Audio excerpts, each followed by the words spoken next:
Esto, ¿viste? Y estamos a fin de año, se supone que la política o la Argentina se relaja un poco, pero fue una semana intensísima, ¿no? Nunca se relaja. Y además los dineros tradicional. Diciembre vino tranquilo, a diferencia de lo que, bueno, fueron años anteriores en el tema de los piquetes y demás. En eso el gobierno logró controlar la calle, las protestas, más allá de las amenazas, realmente lo consiguió.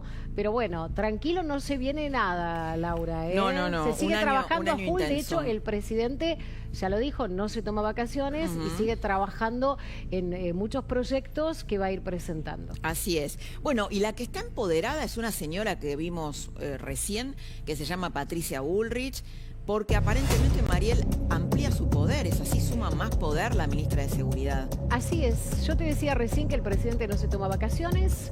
Ay, ¿qué es esa capa que...? En la planta baja de la Casa Rosada, donde está el despacho del secretario de Legal y Técnica, ya está el proyecto en donde van a modificar o van a cambiar al Ministerio de Seguridad. Mira, superheroína de Milei, ¿no? Exacto. Por eso es la capa. Bueno, de hecho esta semana en realidad nunca perdió protagonismo, es la ministra, una de las ministras preferidas del presidente, pero esta semana también estuvo con los radicales y demás. Sí. Ahora, ¿de qué se trata este proyecto? Laura, les contamos que cambiaría de nombre el Ministerio de Seguridad y va a coordinar los sistemas de crisis. ¿Qué es lo que dicen?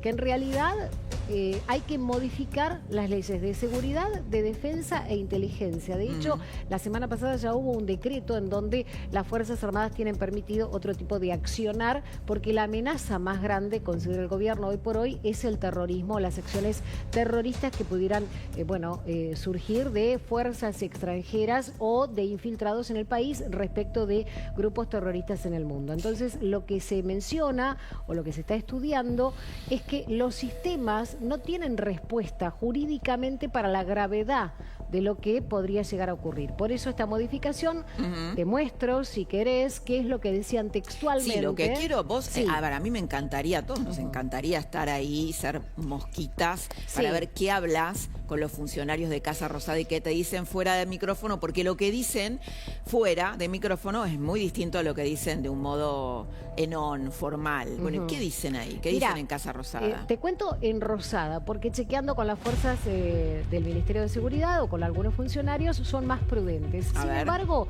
esto está entrecomillado. ¿Por qué? Porque es lo que sostiene una alta fuente de Casa Rosada cercana al presidente que conoce de qué viene este proyecto. Hoy la amenaza más latente, como te decía, que existe, son de grupos terroristas. Y el andamiaje jurídico argentino que restringe el capital operativo para ese tipo de amenazas no está a la altura. ¿No? Entonces, por esto eso también hablábamos, es la evaluación que debieron hacer en este año de gobierno. Claro, ¿no? por eso hablábamos recién de la posible modificación de las distintas leyes de seguridad, de defensa. Y tenemos otro globito de qué dicen en La Rosada para seguir presentándote este proyecto que dicen se anunciaría en los próximos días. El sistema de seguridad nacional es anticuado, tiene un marco normativo que no se condice con la actual situación. Bueno, estamos dando una primicia aquí, ¿no? Bueno, también la publicaron otros colegas también, pero básicamente sí es algo que hablamos, en Casa Rosada con los funcionarios, los acreditados. Bien. María Castiglione, economista, ¿cómo estás? ¿Qué tal? Castiglioni. Castiglioni era el marido de Moria Kazan. Tal cual. ¿Cómo estás? Bien, muy bien. Con poca voz, pero bien.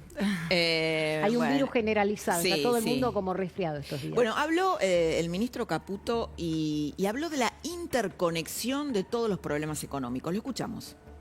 Argentina, digamos, todos los cables estaban entrecruzados y además pelados.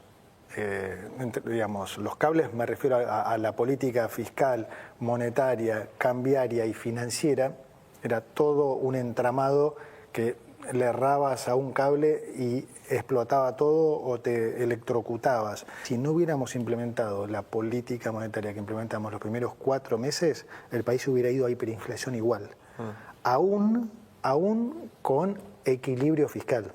Entonces hubiera sido terrible porque hubiérase llegado al escenario no deseado aún habiendo solucionado la raíz del problema. Entonces después anda a hacerle entender a la gente que la raíz del problema era el déficit fiscal cuando en realidad vos después llegaste a una hiperinflación igual, claro. Aún habiendo solucionado eso. Bueno, ahí la nota era con Mariano Pérez, ¿no, Mariel? Explicándole... No, estoy pensando que hoy, bueno, hay sindicalistas que, por ejemplo, no reconocen esto que está diciendo Caputo. A ver, uno puede tener muchas críticas, de hecho las hay, de economistas al programa de Milei, pero no se pueden desconocer ciertos indicadores, ¿no? Por ejemplo, la baja de la inflación. ¿Cómo ves estas declaraciones de Caputo? Bueno, tiene toda la razón. La realidad es que, bueno, cuando analizábamos la economía argentina durante el año pasado, ganara quien ganara, lo que veíamos era una dinámica explosiva de la economía. Sí. O sea, el desborde de la inflación es una consecuencia que marca justamente desequilibrios previos, ¿no? Y en Argentina lo que teníamos era una sumatoria de desequilibrios que se venían acumulando, que una de las que veíamos era el gasto público excesivo con el déficit fiscal, que se fue financiando con deuda en el mercado interno, pero con deuda también en el exterior. Argentina entró en default varias veces. De hecho, el gobierno de Alberto Fernández lo primero que hizo fue reestructurar la deuda, bueno, con lo cual nadie nos quería un alcohólico del gasto, Total, ¿no? Total. Y la verdad que la tentación siempre también es llegar y decir, bueno, hago un plan Bonex, pateo la deuda para adelante, bueno, hago una quita, que es resolver el momento, pero lo que haces es ganarte problemas futuros. Bueno, Argentina ya había hecho tantas veces eso. Bueno, que eso también es el populismo, ¿no? Claro. El comerse el corto plazo, sí, digamos, pero bueno, el ir al corto plazo y comerse el futuro. Tal cual, tal cual. Y como te decía antes, además de esto, no era el único problema. Vos tenías además una economía que desde 2011 no crecía, pero que además tenías desequilibrios de todo tipo. Los precios de las tarifas congeladas, atrasadas, que te llevaba a problemas de falta de energía, de falta de inversiones, de falta de inversiones en el sector transporte, pero también un problema porque es una señal que vos diste por muchos años que hizo que mucha gente invirtiera en sectores teniendo en cuenta esos precios, que después obviamente no eran los reales. Y obviamente cuando uno sincera, pasó en 2016-2017, también siempre es problemático y crítico. Bueno, y esto además, es lo que Cristina Kirchner no se animó a hacer cuando lo podía hacer, ¿no? Si bien hoy en hay realidad varios... Néstor, te diría, el problema lo encaró Néstor Kirchner en su momento. Pero ¿te acuerdas que Cristina hablaba en su momento de la sintonía fina y que tenía que ver con esto, cuando ella gana con el 54% de los votos y finalmente no lo puede implementar? Claro, no lo hizo Néstor después de la emergencia. Hubo, de hecho, lo que se llamaba un IRREN con debido, que se trató de rever todos los contratos de las empresas de servicios públicos, reconociendo que Argentina había colapsado la convertibilidad, había tenido una crisis muy grande, que la pobreza había llegado a más del 60%, 27% de desempleo, y en ese momento el dólar saltó de 1 a 4, después quedó en 3, y obviamente había que reconfigurar los contratos que ajustaban todo por tipo de cambio. Pero una vez que se firmaron, algunos llegaron a firmar los decretos y nunca ajustaron las tarifas, pero ese problema nunca se terminó de resolver. Claro. Entonces lo que dice Caputo es, la sábana era demasiado corta y había que resolverlo. Lo primero era cortar con el déficit fiscal, que significaba no emitir más para el día a día. Pero eso no alcanzaba en realidad, porque vos tenías deuda que vencía, no podías, renovarla, y el Banco Central tenía acumulado un montón de pesos de los déficits pasados, que liberarlos, que es lo que uno habla de liberar el cepo, implicaba el riesgo de que todos esos pesos fueran al dólar, de que todos aquellos que tenían que mandar utilidades que hace 5 años que no mandaban, las quisieran mandar rápido, que si quisieran cancelar la deuda con importadores de más de 40.000 millones con dólares que no habían. Entonces, es cierto que la sábana muy corta significa que tenía muy pocas herramientas, e ir resolviéndolo con el objetivo de ¿qué? De evitar justamente lo que se llama el overshooting, el salto de todos los precios de la economía, que implicaba que con la pobreza, que ya era más de 40%, saltara muchísimo más alto, ¿no? Que la gente no tuviera, una referencia de precios. Bueno, y la verdad es que se logró, salimos de ese Se logró, abismo. ¿no? Porque a Milei mucha gente no le daba más de 6 meses. Tenemos, María, información urgente, vamos.